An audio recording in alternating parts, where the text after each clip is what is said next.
Добро вечер од Вашингтон, ова е ТВ журналот на Гласот на Америка на македонски јазик Newsflash. Јас сум Лилица Китановска. Европските берзи паѓаат, следејќи го примерот на азиските.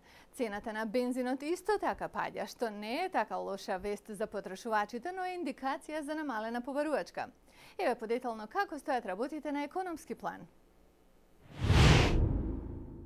И американските берзи денес отворија пониско по острите падови на пазарите во Европа и Азија, предизвикани со стравувањето од глобална економска рецесија.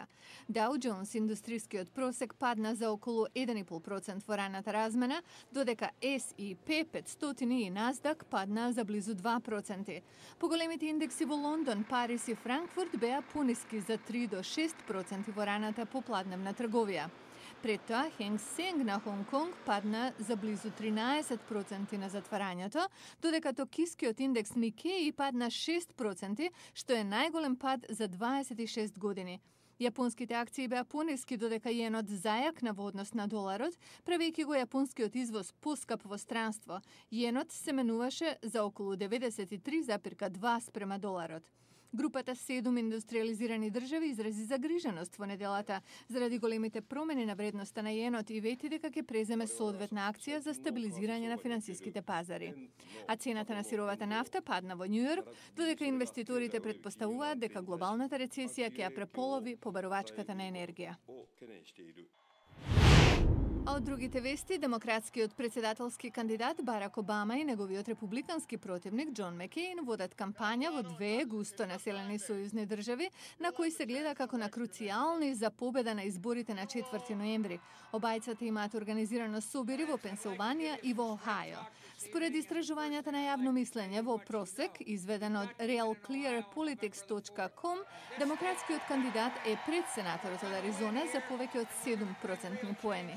Блиски соработници на сенаторот Обама велат дека тој ќе ги изнесе така наречените завршни аргументи во денешните говори, додека сенаторот Макејн продолжува со, како што вели неговата кампања, собири наречени патот кон победа.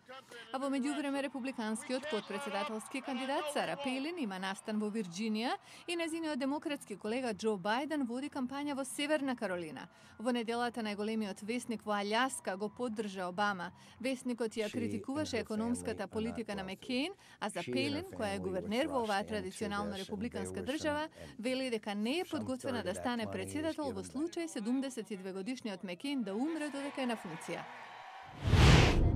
Сирија ги обвини Соединетите американски држави за убиство на 8 цивили за време на армиска рација на сириска територија на 8 километри од границата со Ирак. Сириското министерство за надворешни работи ги повика представниците на САД и на Ирак на разговор за наводниот напад од неделата. Сириски официјални лица велат дека се работи за акт на агресија и нарушување на националниот суверенитет. Владата во Дамаск соопшти дека американската армија ја смета за одговорна за какви било реперкусии. Американската армија во Ирак соопшти дека нема информации за инцидентот и американската влада не го потврди нападот, ниту пак коментираше по обвиненијата. Портпаролот на ирачката влада Али Ал-Дабак изјави дека нападот бил насочен кон област во Сирија, каде бунтовниците договарале напади против Ирак. Сирија вели дека 4 американски хеликоптери учествувале во акцијата од неделата во градот Абу Камал. Сирија вели дека американските војници упаднале во зграда која била во градба и пукале на работниците. Во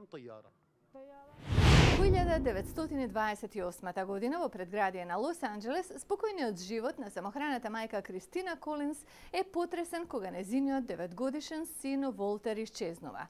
5 месеци подоцна, полицијата вели дека го нашла. И до овој момент, според официјални податоци од полицијата на LA, ова изгледа како приказна со среќен крај. Но интересното доаѓа. Таа успева да го собори целиот политички естаблишмент на градот. 80 години подоцна, Клинт Иствуд се обидува да ја оживее оваа приказна во новиот филм Changeling.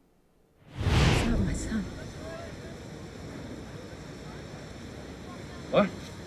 Капетанот J.J. Jones, одговорен за случајот, одбива да прифати дека не успел да го најде вистинскиот Волтер, особено во време кога полицијата на LA е на тапет за корупција и некомпетентност. Работите стануваат уште покомплицирани со тврдењето на најденото момче дека е Волтер. Good night, Mommy.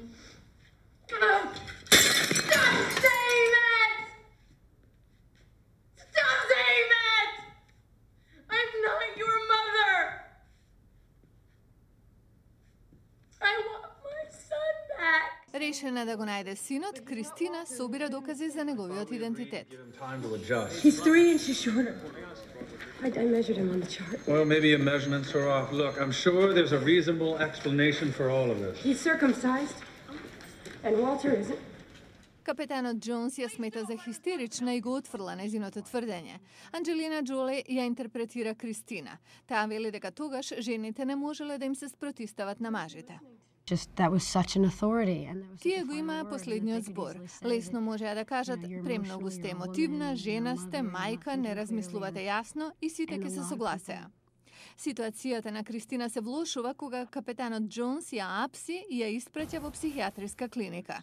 Доктор Стил е психијатарот што работи со неа. Has this been going on for a long time? People changing, becoming something other than what they are? People don't change. You don't think people change? No, that's not what. На Кристина и помага свештеникот Густав Бриглеп, голем критичар на полицијата. Every day this city sinks deeper into corruption. Покрената е судска постапка против полицијата. Во меѓувреме се откриваат нови докази дека синот на Кристина е киднапиран од сириски убиец, а момчето што тврдеше дека е Волтер признава дека не е.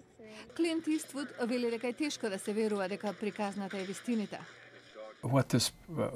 Она низ што оваа жена минува е неверојатно, исто како и фактот што ја соборува целата политичка структура во градот во 1928. За жал, ликовите во филмот се еднодимензионални. Се губи фокусот и филмот е бавен. На крајот, она што го прави интересен е само моќта на вистинитата приказна.